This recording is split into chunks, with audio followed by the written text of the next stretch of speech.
Infrastruktura vendore në Shqipëri vijon të përballet me mungesa të theksuara në shumë zona, ku shërbimet bazë si rrugët, menaxhimi i mbetjeve, shëndetësia, arsimi dhe kujdesi social mbeten në nivele të dobta. Paralelisht me këto probleme, njësitë e qeverisjes vendore po tregojnë vështirësi serioze në realizimin e investimeve të planifikuara.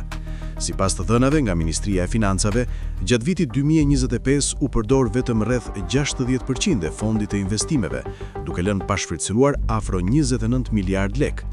Nga një plan prej rreth 50 miliard lekësh, u realizuan vetëm 20.7 miliard, që përbën më pak se gjysmën e objektivit.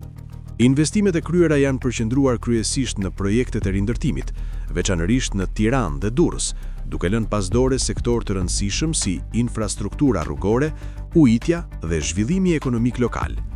Një nga arsyet kryesore lidhet me mungesën e projekteve të mirëfillta teknike dhe probleme me pronësinë e tokës, të cilat shpesh çojnë në vonesa ose anulime tenderash.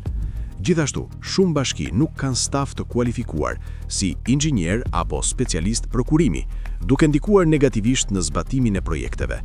Në disa raste, për shkak të mungesës së të ardhurave apo vështirësive financiare, fondet e planifikuara për investime devijohen për të mbuluar shpenzime të përditshme, si paga dhe mirëmbajtje. Kjo situatë reflekton një menaxhim jo efikas dhe kufizime serioze në kapacitetet administrative të pushtetit vendor.